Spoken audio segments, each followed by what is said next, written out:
L'année 2015 à la WWE, c'est une année que je trouve très particulière. En fait, d'un côté, on a certains des moments les plus fous de l'histoire du catch, avec des actions qui ont marqué tous les fans et que beaucoup ont adoré, mais d'un autre, on a des moments bizarres, voire parfois juste mauvais, qui ont déçu beaucoup de personnes et qui en ont carrément dégoûté certains du catch. Du coup, bien sûr, on retient pas pour autant 2015 comme étant la pire année du catch historiquement, mais au final, on la retient pas non plus comme l'une des meilleures. Et en fait, c'est plutôt une année sur laquelle les gens ont beaucoup d'avis partagés. Ce qui est marrant d'ailleurs, c'est que c'est presque une année maudite pour la WWE parce qu'il se passe exactement la même chose avec le jeu WWE 2K15 qui occupe les fans à ce moment-là. Certains l'adorent, d'autres le détestent, certains préfèrent la version PS4 et Xbox One, d'autres préfèrent la version de la génération précédente. Bref, au global, 2015, c'est une année que je trouve très bizarre. Et justement, une année comme ça, ça se construit pas en quelques mois. Non, pour que ce sentiment se diffuse tout au long de l'année, il fallait bien ouvrir le bal avec un pay-per-view lui-même très particulier, l'un des plus mémorables de l'époque pour tout un tas de raisons et sur lequel on va revenir aujourd'hui, le Royal Rumble 2015.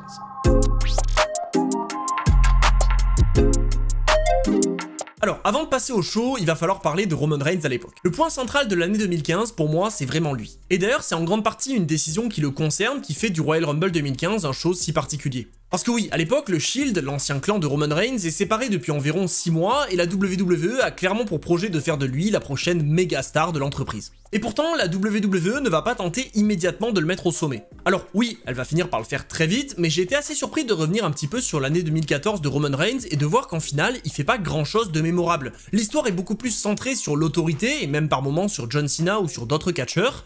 Et lui au final il a diverses rivalités tout au long de l'année, mais il passe surtout pour l'un des opposants à l'autorité et pas comme le prochain numéro 1 de la WWE. Mais le plus important c'est pas ça. Mettre un catcheur en avant pour faire de lui le visage de l'entreprise c'est quelque chose de très commun dans le catch. Et je viens d'en parler, John Cena c'est l'exemple parfait. Oui, rapidement les fans lui ont tourné le dos, mais dans ces années entre WrestleMania 20 et WrestleMania 22 où il gravit des échelons pour devenir le numéro 1, il a quand même la majorité du public derrière lui, et puisqu'il a aussi le soutien des officiels, naturellement il réussit son objectif de devenir le visage de la WWE. Et en final, sûrement qu'à l'époque, les officiels imaginaient qu'il se passerait la même chose avec Roman Reigns. Après tout, ça avait marché 10 ans plus tôt, donc pourquoi pas maintenant? Et pourquoi pas, malheureusement la raison est très simple, parce que Daniel Bryan. En fait, à l'époque, les fans, ils ont déjà leur catcheur favori, et c'est impossible de les forcer à préférer quelqu'un d'autre. Et donc, Daniel Bryan, depuis sa montée au sommet avec le Yes Movement, puis la perte de son titre après WrestleMania 30, il était vraiment le chouchou des foules qui ne voulait voir que lui au sommet et personne d'autre. Et c'est là qu'est tout le problème du Royal Rumble 2015. Bien sûr, on va y revenir en détail quand on parlera du match à 30 catcheurs dans le main event de la soirée, qui est probablement le match le plus important, en tout cas en théorie, mais je pense que c'était quand même important d'introduire tout ça avec d'un côté le catcheur que la WWE voit comme le futur numéro 1 et qu'ils veulent ériger au sommet, et d'un autre celui qui est le favori de la majorité des fans et qui reçoit tout leur soutien. Bon, maintenant on va pouvoir passer au show. Et vous allez vite voir que si je vous ai dit que le Royal Rumble 2015 était très bizarre, je vous ai pas menti.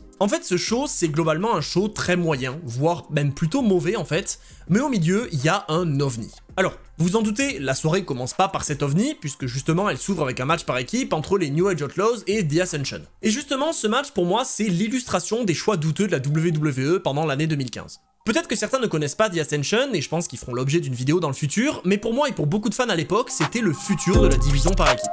Je veux dire, pour moi, ils avaient absolument tout ce que je cherchais dans une équipe. Ils avaient le style, le charisme, un catch franchement pas mauvais, ils fonctionnaient très bien ensemble, et en plus de ça, s'ils étaient plutôt bons heels, je pense que sans changer de personnage, ils auraient très bien pu changer de côté et se faire apprécier par les fans sans avoir à modifier trop de choses.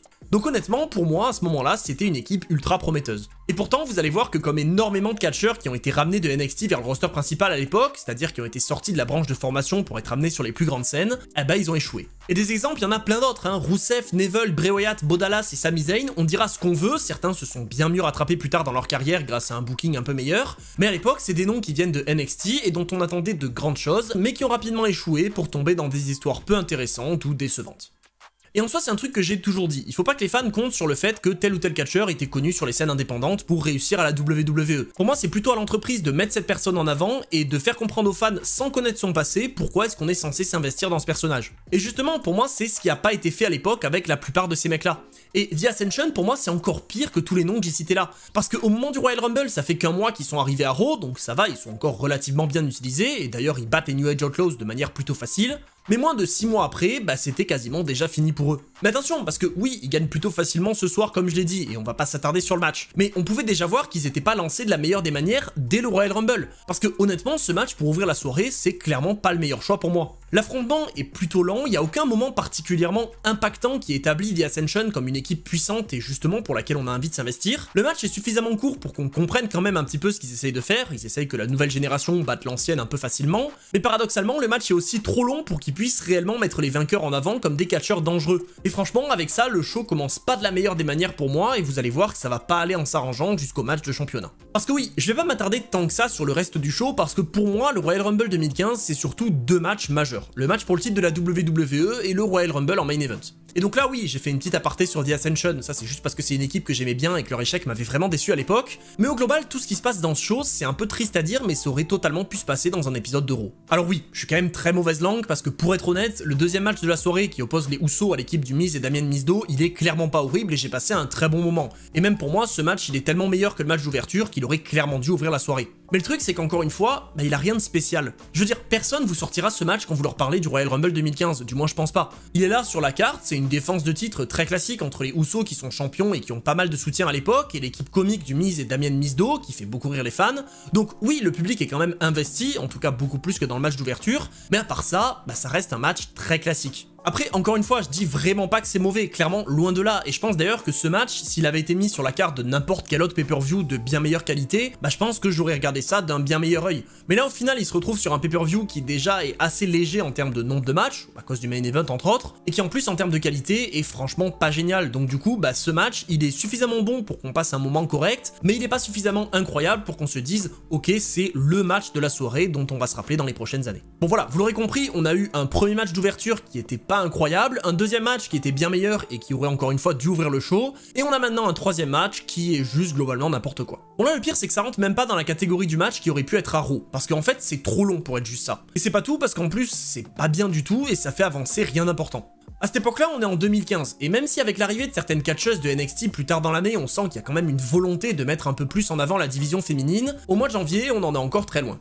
À ce moment-là, la championne des divas, c'est Nikki Bella, et on est dans une période où la WWE essaye de mettre à fond le côté télé-réalité avec Total Divas et compagnie, et pour moi, c'est peut-être l'une des pires périodes pour les catcheuses à la WWE. Et oui, en réalité, c'est à cette période que le hashtag Give Divas a Chance est lancé par les fans qui veulent voir de meilleures histoires et de meilleures performances dans la division féminine, donc forcément, les histoires de janvier 2015, c'est pas les meilleures de l'année. Globalement, pour vous résumer ce qui se passe, ça va pas beaucoup plus loin que Paige aide Natalya, et Natalya aide Paige dans sa rivalité contre les Bellas, et donc on organise un match par équipe. Oui, voilà, ça a strictement aucun intérêt et le match est ultra classique avec un public qui est en plus clairement pas investi. Et en plus quand on regarde la carte, c'est très bizarre de faire ça parce qu'on a déjà eu deux matchs par équipe, un qui avait un objectif et qui pour moi le réussit pas très bien et un autre qui est pas si mal que ça, mais là au bout d'un moment je pense qu'il faut quand même donner autre chose aux fans. La construction classique du match par équipe, on la connaît, on l'a déjà plus ou moins eu deux fois, donc maintenant faut passer à autre chose. Et encore une fois, on y revient, à part sa durée, parce que le match est quand même assez long, il y a absolument rien qui vous indique que vous êtes en pay-per-view. Le titre féminin n'est évidemment pas en jeu, les performances dans le ring ont pas quelque chose de spécial, l'histoire racontée est pour moi inintéressante alors que ça aurait pu être le truc le plus important,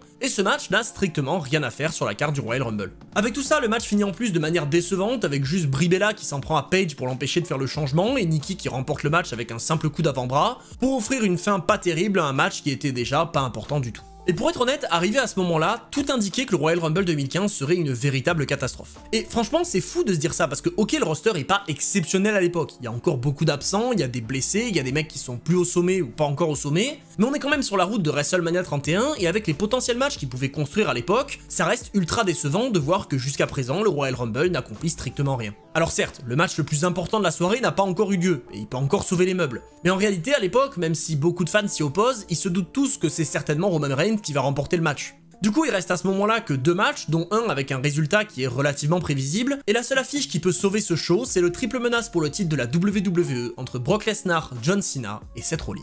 Et justement, c'est ce match qui va nous offrir un spectacle incroyable et vraiment sauver le Royal Rumble 2015. À ce moment-là, le contexte est super simple. Lesnar, depuis qu'il a battu l'Undertaker à WrestleMania, c'est juste un monstre. Il est champion du monde depuis près de 6 mois, après avoir détruit John Cena lors de SummerSlam, et c'est justement ce dernier son challenger numéro 1 depuis Hell in a Cell. Seulement, l'année 2014 à la WWE se termine de manière très particulière. Avec les Survivor Series et la victoire de la team Cena grâce au début incroyable de Sting, l'autorité qui était en charge d'établir le pouvoir aux écrans n'existe tout simplement plus. Ce clan fondé par Triple H qui dirigeait la WWE et qui s'arrangeait toujours pour mettre Seth Rollins en avant a été démis de ses fonctions, et avec tout ça, tout indique que le pouvoir victoire va retomber dans les mains de John Cena et donc indirectement du peuple, qui pourra alors remporter le titre dès le prochain pay-per-view. Et pourtant, grâce aux techniques malsaines de Seth Rollins, qui va menacer de détruire la nuque d'un Edge qui est encore blessé gravement, John Cena est contraint de rendre le pouvoir à l'autorité, et le match prévu en 1 contre 1 au Royal Rumble pour le titre de la WWE devient maintenant un match triple menace pour récompenser Seth Rollins de ses agissements. Donc, vous l'aurez remarqué, à mes yeux, Seth Rollins, c'est le véritable centre de ce match. En fait, Cena contre Lesnar en 1 contre 1, on sait déjà ce que ça a donné.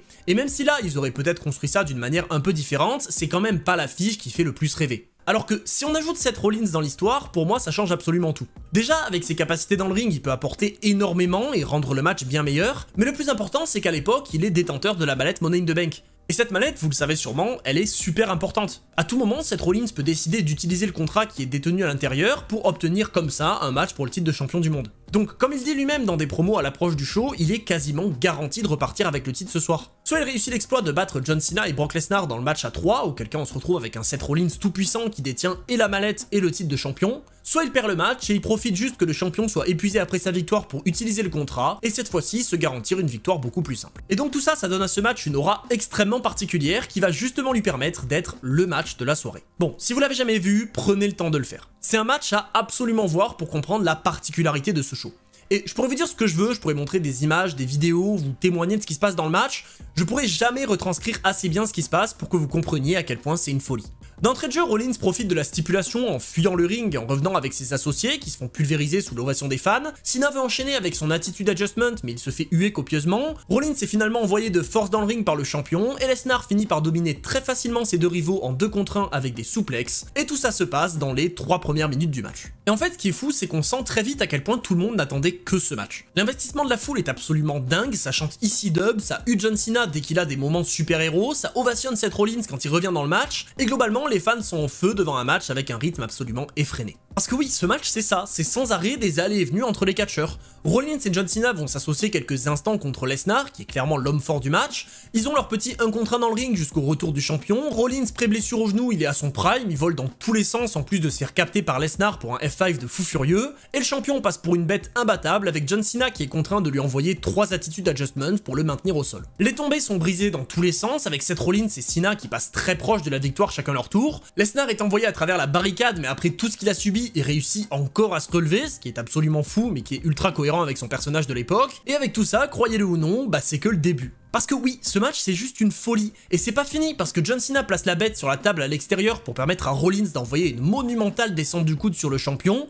pour le sortir du match et nous amener une période exceptionnelle. Ce moment en fait il va nous donner un 1 contre 1 entre John Cena et Seth Rollins dans le ring, dans lequel ils vont régaler avec des échanges excellents qui laissent encore une fois de répit à personne pour reprendre son souffle, et alors que Lesnar est toujours KO à l'extérieur, Rollins profite de l'aide de J&J Security pour tenter de prendre la ceinture. Et là on est vraiment dans un scénario parfait pour lui. Il n'y a pas de disqualification dans un match à 3, donc il peut profiter de l'aide de ses associés. Le champion n'est pas là pour l'empêcher de remporter son match, il est passé à travers la table et on l'a pas revu depuis. Donc en fait, Rollins réussit son plan à merveille et il va tout simplement quitter le Royal Rumble avec le titre de champion de la WWE. Alors certes, John Cena reprend quand même un petit peu le contrôle, il envoie un double attitude adjustment à J&J Security, qui est plutôt sympa, et il tente de battre Seth Rollins, mais Mr Money in the Bank n'est pas non plus venu là en détente malgré toute l'aide qu'il a avec lui, et donc il réussit à se dégager encore une fois sous une nouvelle ovation des fans. Et là pour moi on arrive au moment le plus dingue du match. Rollins réussit à reprendre le dessus après des échanges encore une fois excellents qui montrent que John Cena est capable de très grandes choses dans un ring, et alors qu'il a réussi à placer son Phoenix Splash sur le visage de la WWE, qui pourtant ne passe absolument jamais, le champion ressort de nulle part et explose Rollins et Cena avec des German Suplex pour finalement se retrouver face à face avec Rollins. Et là, c'est la régalade. Rollins réussit par miracle à revenir dans le match alors que personne ne s'y attend et devant une foule en délire, il prépare un curb stomp sur la mallette Money in the Bank. Mais au dernier moment, Lesnar se relève et capte Rollins sur ses épaules avant de l'écraser au sol avec son F5 pour remporter ce match de fou et conserver son titre. Honnêtement, tout est parfait. L'histoire racontée, le rythme effréné, le fait de sortir Lesnar du match avec un spot de fou pour laisser Cena et Rollins nous régaler, le retour du champion et la feinte avec la séquence de domination de Rollins avec sa mallette, pour finir sur un F5 qui sort de nulle part, ce match a vraiment changé à lui seul le ton de cette soirée. Encore une fois, allez le voir, la logique est respectée de bout en bout, le catch est très bon et l'histoire est formidable, d'autant qu'on va au bout des choses avec Seth Rollins qui peut pas encaisser sa mallette parce qu'il est encore KO, bref, pour moi ce match c'est une pépite. Et malheureusement, c'est un peu la seule de la soirée. Et oui, si aujourd'hui je parle du cas compliqué du Royal Rumble 2015, c'est pas pour rien. Ce match, c'est la perle d'un show qui franchement est très particulier et pas pour de bonnes raisons.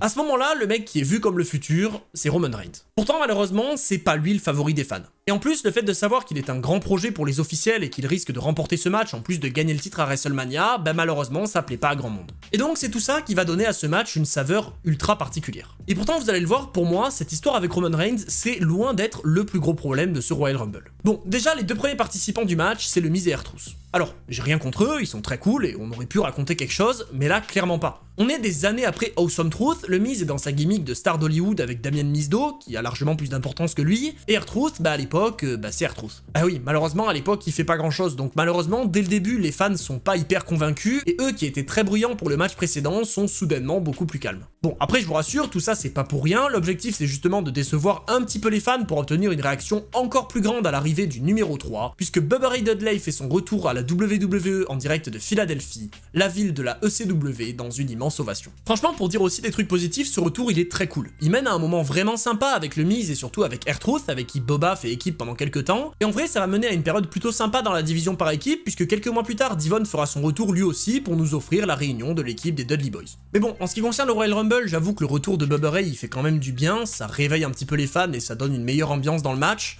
Et pour être honnête, ce qui se passe après, c'est aussi très cool, c'est juste que quand on le regarde aujourd'hui, ça a une saveur très particulière et au final, ça a plus tendance à nous rendre un peu triste, puisqu'on a la réunion de Luke Harper et Bray Wyatt dans le ring, à qui on profite encore une fois pour rendre hommage. Franchement, leur disparition, je pense que c'est quelque chose auquel je me ferai absolument jamais, et j'avoue que les voir comme ça sur un ring aujourd'hui, ça fait vraiment quelque chose. En plus, après tout ça, Wyatt, ça sera le seul à rester dans le ring, puisque Eric Rowan viendra pour nous offrir une réunion complète de la Wyatt Family, mais c'est bien Bray qui restera seul dans le ring après l'élimination de ses deux partenaires. Et malheureusement, vous allez voir que c'est là que le match prend une tournure un peu moins bonne. Le Boogeyman fait son retour pour avoir une confrontation un peu sympa avec Bray Wyatt, mais il se fait éliminer très rapidement. Sin Cara se fait lui aussi détruire et sortir du ring en quelques secondes. Zack Ryder subit le même sort malgré un grand soutien du public. Et enfin, le numéro 10 fait son arrivée. Et oui, vous l'avez compris, ce qui marque ce Royal Rumble, c'est l'arrivée du favori des fans, Daniel Bryan, qui reçoit une réaction gigantesque de la part de Philadelphie, et qui reste dans le ring quelques temps face à Bray Wyatt. Donc le problème il est pas là, cette entrée elle met un terme à l'enchaînement d'éliminations qui était une forte domination de Bray Wyatt et qui est intéressante pour son personnage, et elle permet l'arrivée de quelques autres participants un peu random, en plus de celle de DDP qui fait une apparition spéciale, mais là où le match change complètement de tournure, c'est lorsque Daniel Bryan se retrouve sur le tablier du ring et qu'après avoir subi une attaque de Bray Wyatt, il se fait éliminer. À partir de là, c'était terminé. Les fans avaient compris que leur favori ne remporterait pas ce match, et pour eux c'était une honte. Les US se font donc immédiatement entendre et en finale, personne n'y croit. Ben oui, le fait que Daniel Bryan perde, c'était un petit peu évident, mais cette élimination, elle est folle. Y a rien de vraiment spécial, on a juste Rusev qui le balance sur le tablier du ring et Wyatt qui lui envoie un coup, et sachant que Daniel Bryan ne préparait pas d'histoire avec ses deux catcheurs pour WrestleMania, ça paraissait juste dingue de faire ça.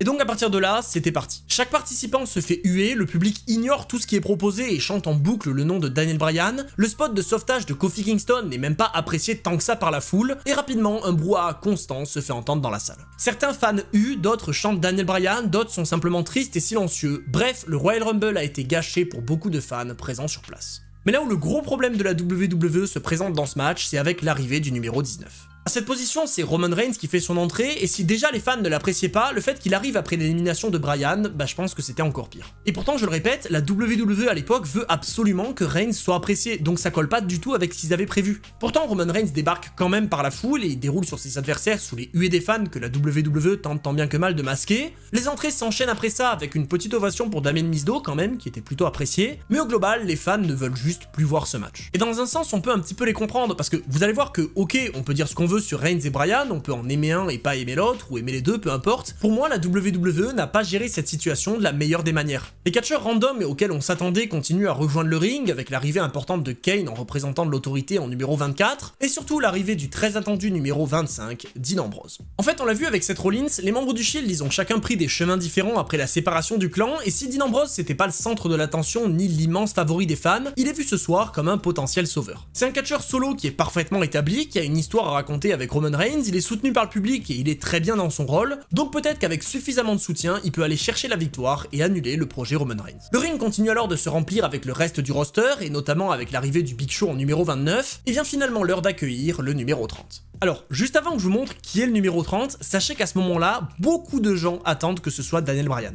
En fait, il y a beaucoup de fans qui imaginent que son élimination était tellement décevante que ça faisait partie d'une histoire, et que donc l'idée c'était de le ramener comme héros en numéro 30. Et pourtant, bah c'est impossible. Ah oui, à un moment donné, faut être sérieux 10 secondes, ça n'a aucun sens qu'un mec se fasse éliminer et qu'il revienne dans le match, donc il y avait absolument aucun monde dans lequel ça se produisait. Mais au-delà de ça, admettons que la WWE ait décidé de prendre une telle décision, bah en fait le dernier participant, on le connaît déjà, et c'est pas Daniel Bryan. Ce catcheur, il s'est qualifié pour le match il y a quelques jours à peine, et donc le numéro 30 qui fait son entrée, c'est Dolph Ziggler.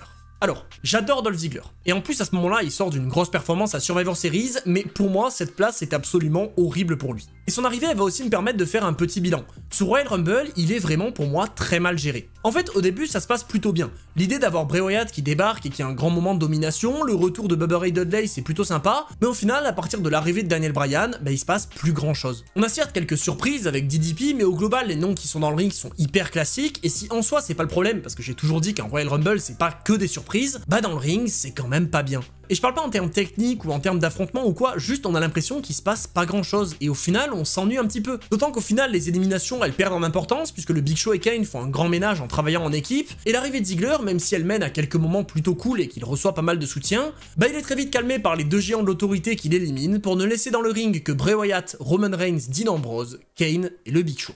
Et là pour moi la WWE fait encore une erreur. Ils savent déjà que les fans n'apprécient pas Roman Reigns, et au lieu de s'adapter en trouvant un moyen ou un autre de le faire apprécier, en racontant quelque chose de différent, en prenant peut-être un petit peu plus leur temps, bah ils préfèrent se précipiter et nous offrir une fin de match qui est pour moi juste catastrophique. Bray Wyatt se fait éliminer assez rapidement et les deux géants se retrouvent alors face à leurs éternels rivaux Ambrose et Reigns, mais Dean se fait lui aussi rapidement détruire par les deux titans, et il se fait balancer par-dessus la troisième corde pour nous offrir une fin de match très compliquée. Dans le ring à ce moment-là, on ne retrouve plus que Kane, le Big Show et Roman Reigns, et la WWE espère tant bien que mal que mettre Reigns face à deux adversaires que personne ne veut voir gagner, ça va finir par forcer les fans à l'apprécier. Sauf que non, au final le public est juste plus énervé et personne ne reçoit le moindre applaudissement, puisqu'alors que Kane et le Big Show détruisent lentement Roman Reigns, la foule scande bullshit pour montrer leur désaccord. Les quelques petits retours de Reigns sont encore plus hués que Kane et le Big Show, ce qui est quand même vraiment triste. Les deux géants ne font strictement rien, ils sont lents et ils font pas grand chose, et au global cette fin de match pour moi elle est terriblement ennuyante. Mais encore une fois, tout ça faisait quand même partie d'un plan. En fait la WWE avait gardé dans sa poche une arme secrète. Et donc alors que Kane et le Big Show s'embrouillent, Roman Reigns profite pour les éliminer tous les deux,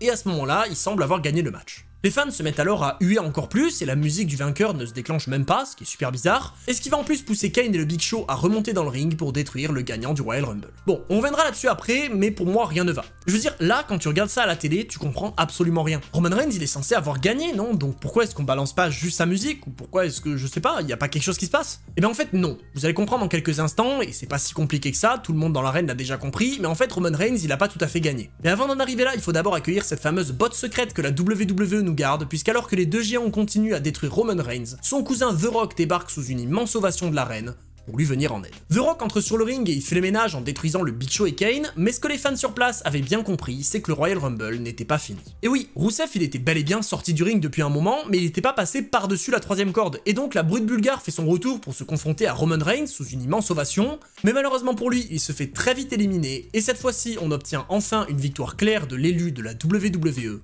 Roman Reigns vient de gagner le Royal Rumble. Ce moment et cette victoire, ça va nous offrir une scène que beaucoup de fans n'ont jamais oubliée, une scène très importante dans la construction du personnage de Roman Reigns ces quelques dernières années. Cette image folle du Rock aux côtés de son cousin dans le ring qui espère obtenir une ovation des fans et qui sont contraints de se rendre à l'évidence. L'arène entière est en train de les huer. Le visage du Rock en dit extrêmement long sur ce qui est en train de se passer et la victoire de Roman Reigns qui devait être un grand moment est finalement gâchée. Les fans sont tristes de ne pas avoir vu leur héros triompher et la WWE a échoué dans son objectif. Vous l'aurez compris, le Royal Rumble 2015 n'a contenté absolument personne. En même temps, pour moi, ils ont fait les pires choix. Le fait d'avoir Kane et le Big Show dans les 4 derniers qui se font éliminer par Reigns pour avoir ensuite un dernier espoir avec le retour de Rusev, l'arrivée du Rock qui est timée soit trop tard, soit trop tôt pour moi, parce que techniquement Reigns est censé avoir gagné le match, le fait que Rusev soit pas visible à l'écran et qu'on ait évidemment oublié le fait qu'il soit pas passé par-dessus la troisième corde, ça fait qu'on comprend pas grand-chose à ce qui se passe quand on regarde ça chez nous. Bref, pour moi, tout ça n'a pas été fait de la bonne manière. Enfin, du moins, ça c'est ce que je pensais à l'époque, parce que objectivement, si on regarde tout ce qui s'est passé à ce moment-là et qu'on le compare aux histoires d'aujourd'hui, bah c'est juste formidable. Parce que oui, le Roman Reigns qui est tout gentil, qui fait des sourires et qui est censé être applaudi par les fans, mais qui se fait quand même huer,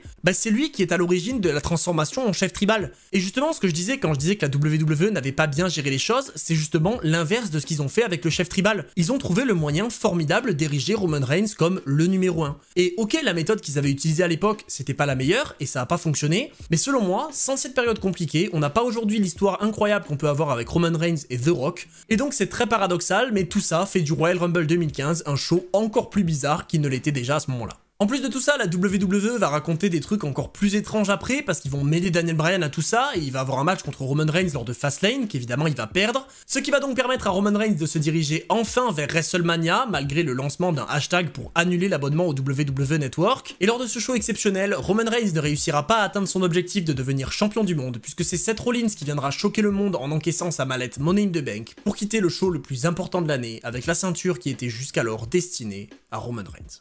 Avec tout ça, vous l'aurez compris, le Royal Rumble 2015, c'est un show qui a une saveur extrêmement particulière, avec en majorité des matchs moyens, voire certains carrément mauvais, et au milieu de tout ça, un ovni absolument fou pour le titre de la WWE, qui est un grand classique et qui a réellement sauvé cette soirée. Mais quoi qu'on en dise, que ce soit à l'époque ou avec les histoires qu'on voit aujourd'hui, on n'oubliera absolument jamais cette scène à la fin du show, avec Roman Reigns qui a enfin atteint les sommets, sous les huées d'une salle entière. Sur ce, j'espère que cette vidéo vous aura plu, si c'est le cas, dites-le moi dans les commentaires. Si vous voulez discuter du show, vous pouvez le faire, mais encore une fois, toujours dans le respect et juste dans la discussion. On parle de catch, donc c'est juste du divertissement, et en plus on est en train de parler d'un show qui a eu lieu il y a 10 ans, donc ça sert à rien de vouloir refaire l'histoire en s'insultant. Bref, voilà, je sais que j'essaye souvent d'insister sur cet aspect pas si sérieux que ça du catch, parce que je vois qu'il y a beaucoup de gens qui s'insultent et qui vont trop loin dans des débats, donc n'oubliez pas qu'on est juste là pour passer un bon moment, pour regarder des trucs qui nous divertissent, on aime ou on n'aime pas, et on peut donner notre avis, c'est pas un problème, mais encore une fois, l'idée c'est juste de discuter d'une passion qu'on a en commun, donc ça sert à rien de se tirer dessus. Bref, moi je vous attends sur tous mes autres réseaux pour justement discuter catch ou plein d'autres trucs, et sur ce, c'était Monsieur Hawkin, et on se retrouve très vite